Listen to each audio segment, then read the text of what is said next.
पिछले वाले में हम लोग जाने थे कि द्रव्य के यानी पदार्थ की अवस्थाएं। टॉपिक जो है आज का हमारा जो है वो है विलयन। लेकिन पहले हम द्रव्य के प्रकार को समझते हैं। उस वाले में हमने द्रव्य की अवस्थाओं के बारे में जाना था या पदार्थ की अवस्थाओं के बारे में, ये कितने टाइप के थे। तो हमने ठोस, द्रव, गैस, प्लाज्मा और बोस-आइंस्टीन कंडेंसेट के बारे में जाना था। लेकिन इस वाले में हम पहले द्रव्य के प्रकार के बारे में भी जान लेते हैं। द्रव्य के प्रकार मुख्यतः 3 टाइप के हैं। अवस्था थी ये, और जबकि ये क्या है, प्रकार। वो होता है तत्व, यौगिक और मिश्रण। तत्व को तो हम जानते हैं कि वे पदार्थ जिनमें एक ही तरह के क्या होते हैं, मौलिक, उनका अपना होता है गुण और एक ही टाइप के उसमें अणु होते हैं और ये एब्सोल्यूट होते हैं बिल्कुल, यानी इनके गुण बिल्कुल फिक्स होते हैं और इसमें कोई भी अशुद्धि नहीं होती है। यौगिक के बारे में हम लोग जाने थे कि 2 या 2 से अधिक जब तत्व आपस में मिलते हैं और एक नया पदार्थ बनाते हैं तो उनको कहते हैं यौगिक। जैसे इसमें 2 पदार्थ होने चाहिए, कम से कम 2 पदार्थ। जैसे अगर हम मान लें, और सबसे बड़ी चीज़ कि जब ये 2 पदार्थ आपस में मिले तो एक नया पदार्थ बनना चाहिए और उसका गुण उन दोनों तत्वों से भिन्न होना चाहिए। अब देखिए, जैसे हम बात करें सोडियम। सोडियम एक अति क्रियाशील धातु है। ये हवा में छोड़ने पर क्रिया उससे करता है और अगर इसे पानी में डाल दे तो लग जाएगी आग। और अगर इसे, और नर्म भी है, आप चाहें तो इसे चाकू से भी काट सकते हैं, इसलिए इसको हम लोग केरोसिन ऑयल में डुबाकर रखते हैं। दूसरा है तत्व, वो है क्लोरीन। ये एक जहरीली गैस है, इसको कहते हैं गला घोटू गैस। ब्लीचिंग से इसी की आती है, महक आती है।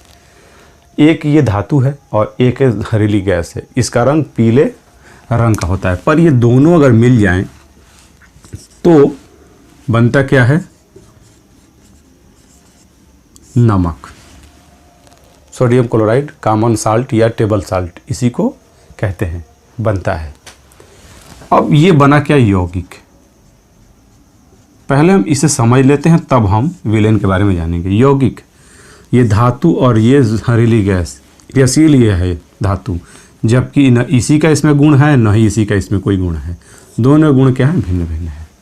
इनको कहते हैं यौगिक।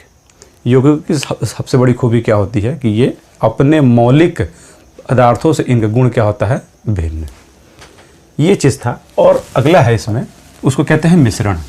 मिश्रण क्या होता है कि जब 2 पदार्थ आपस में मिल जाएं, 2 तत्व या पदार्थ आपस में मिले और कोई नया पदार्थ न बने, उसको हम लोग कहते हैं मिश्रण। जैसे जल और पानी का, बालू और मिट्टी का, गैसों का मिश्रण यानी वायु।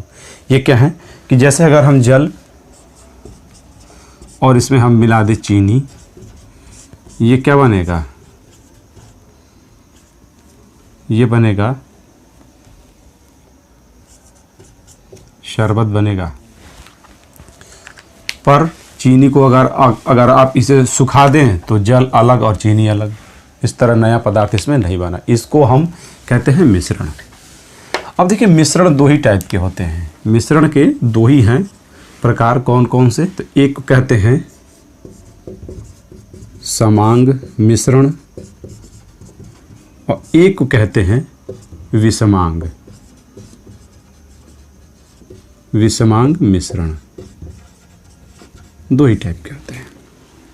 समांग वे होते हैं जिनके अणुओं का संगठन यानी विलयन, जो मिश्रण है उसमें उनके अवयव हर जगह बराबर बराबर फैले होंगे।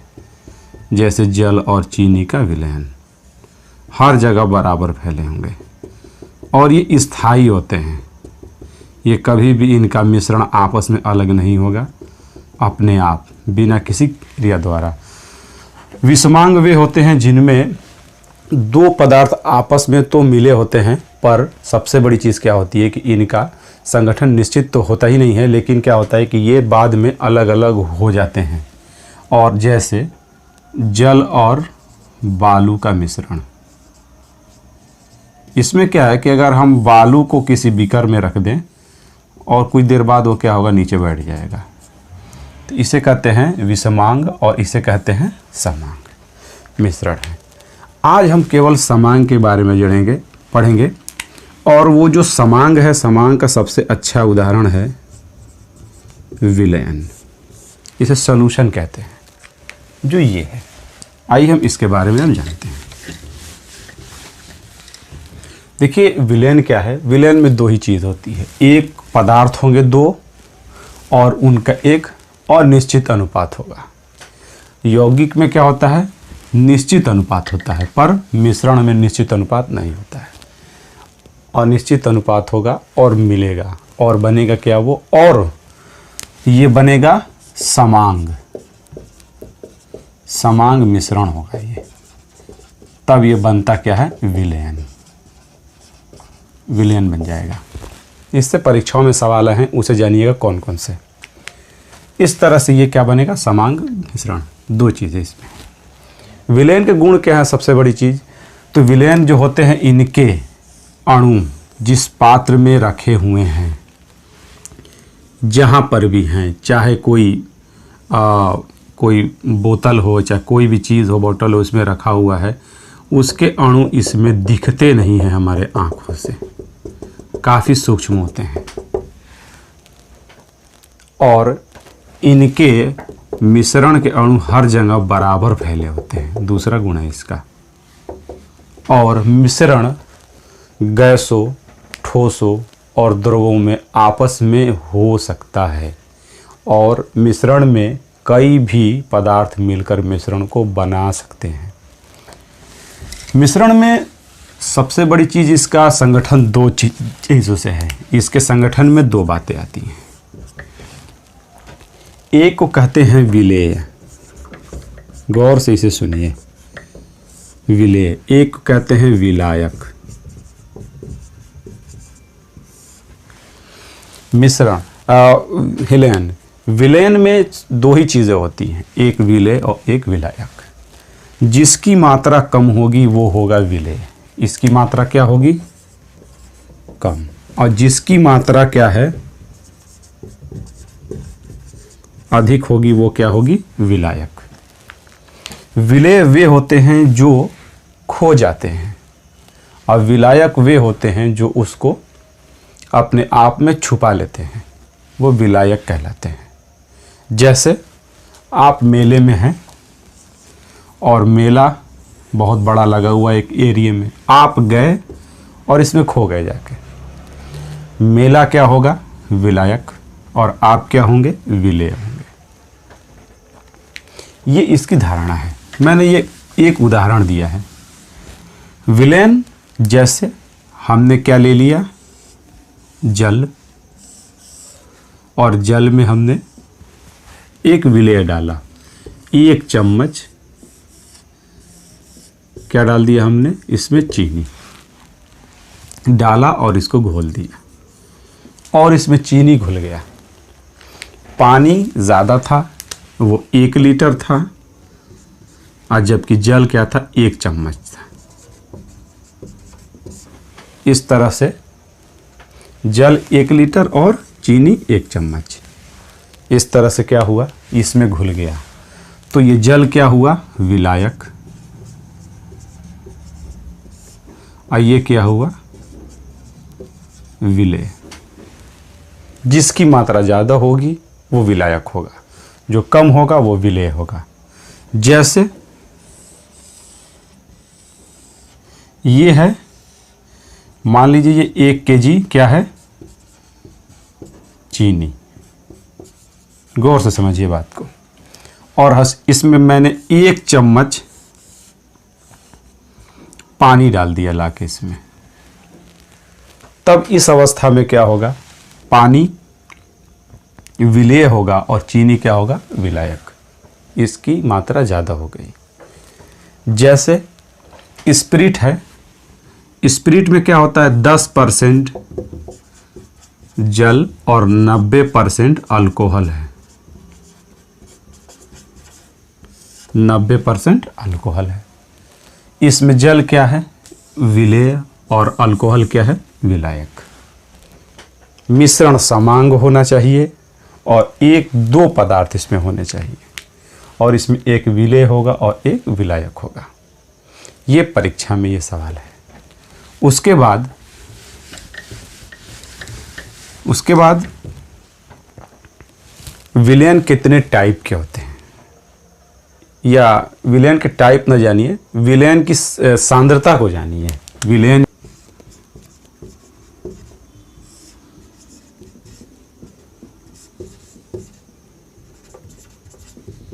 की सांद्रता, ये दो टाइप के हैं।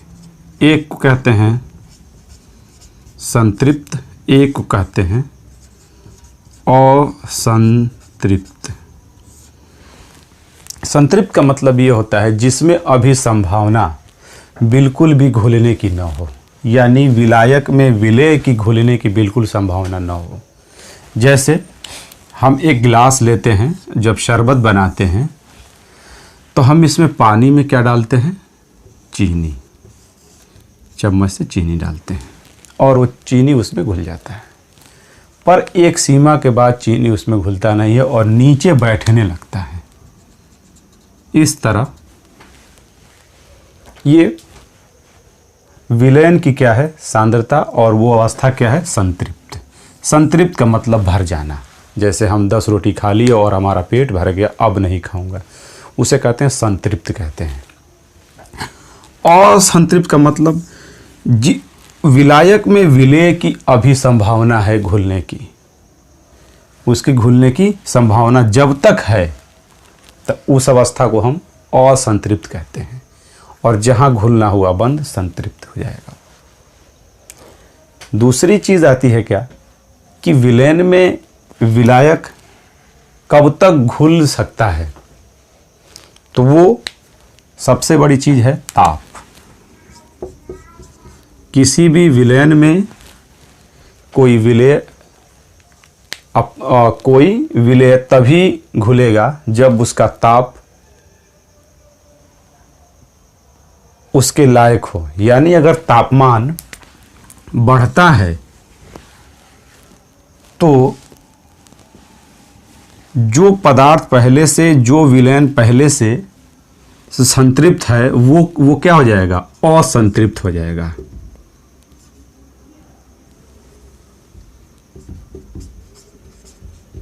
असंतृप्त हो जाएगा। मैं उसका उदाहरण भी दे रहा हूं। और अगर पदार्थ अगर असंतृप्त है, लेकिन अगर उसका ताप अगर हम कम कर दें तो क्या होगा, वो पदार्थ क्या होगा, संतृप्त हो जाएगा। फिर समझिए बात को। अगर कोई पदार्थ संतृप्त है, यानी इसमें हमने चीनी को घोला, जैसे अगर आप देखते होंगे हलवाई सीरे को बना रहा है, चीनी लगातार उसमें घोलता है, लेकिन उसको करता है गर्म। कारण क्या होता है समझिए, ये जल के अणु हैं और इनके बीच स्थान है खाली, इसको कहते हैं अंतराण्विक स्थान।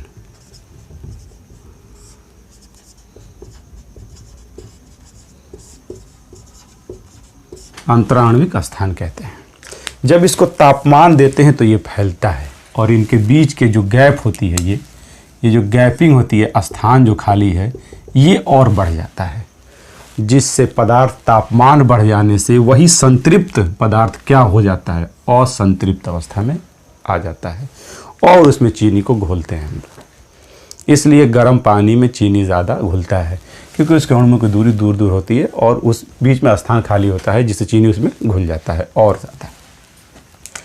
अगर पदार्थ अगर संतृप्त है, या समझिए कि अगर इसे और अगर हम ठंडा कर दें तो यही जल के अणु क्या हो जाएंगे, करीब करीब आ जाएंगे, और इनके बीच अंतराण्विक स्थान कम हो जाएगा, मॉलिक्यूलर स्पेस घट जाएंगे, जिससे अब इसमें और चीनी नहीं घुलेगी। यानी तापमान अगर कम हो गया तो असंतृप्त, जिसमें घुलने की संभावना थी, वो अब ना होगी, क्या हो जाएगी, संतृप्त अवस्था में आ जाएगी। इस तरह तापमान बढ़ने पर विलायक में विलय की मात्रा घुलने की बढ़ती है, और तापमान घटने पर विलायक में विलय की मात्रा भी घटती है। इसलिए तापमान बढ़ने पर सांद्रता संभावना होती है कि और उसमें आप घोल के उसको बढ़ा सकते हैं। तो तो तापमान जितना ज़्यादा बढ़ेगा उसमें वो चीज़ उतना ही ज़्यादा घुलेगी। दो चीज़ें, पदार्थ दो होते हैं और निश्चित अनुपात, और क्या होते हैं, समांग होता है मिश्रण, कहलाता क्या है, विलयन। इसमें एक विलेय और विलायक, कम और अधिक, और इसकी अवस्थाएं क्या हैं, संतृप्त और असंतृप्त है। अब जैसे मैं कहूँ कि ठोस में ठोस का विलयन, तो ये भी ठोस अब प्लस ठोस, एक कम और एक ज़्यादा होगा, इसमें एक विलेय होगा और एक विलायक होगा। रंगीन रत्न, रत्न। अब अगर हम कह दें कि गैस, ठोस का गैस में विलयन, तो वो होगा धुआं होगा। वो हम ये कह दें गैस में गैस का विलयन, एक गैस कम हो और एक गैस ज़्यादा हो, वो क्या होंगे, वायु। अब इसमें अगर आप विलेय और विलायक की बात करें तो वायु में क्या है, 78% क्या है, N2, और O2 कितना है, 21%। तो कह सकते हैं कि क्या है, इसमें हाइड्रोजन विलायक है और ऑक्सीजन, कार्बन डाइऑक्साइड क्या है, विलेय है। उसी तरह अगर हम कहें द्रव, उसी तरह कहें हम ठोस में, अगर कहें ठोस में द्रव का विलयन, या द्रव में ठोस का विलयन जिसमें द्रव क्या हो, विलायक हो, तो वो है आप कह सकते हैं शरबत को, जिसमें चीनी कम है, ठोस है वो, और वो क्या है, द्रव क्या है, विलायक है। तो इस तरह की बातें भी आती हैं। तो इस तरह के उदाहरण परीक्षाओं में पूछे गए हैं। और अगर बात करें तो इसमें दो ही चीज़ें हैं, विलेय और विलायक, और संतृप्त और संतृप्त, और ये तापमान द्वारा निर्धारित होते हैं, तापमान इसको प्रभावित करता है। तो मुझे उम्मीद है कि ये वीडियो आपको अच्छा लगा हो और समझ में आया हो, और छोटा सा है ये, पर इससे परीक्षाओं में सवाल आए हुए हैं। तो आप इसे देखिए और अच्छा लगा हो तो इसे शेयर करिए अपने दोस्तों में, और अगर चैनल पर नए हैं तो इसे सब्सक्राइब ज़रूर करिए। तो मिलते हैं अगले वीडियो में, अब तक के लिए अलविदा, जय हिंद।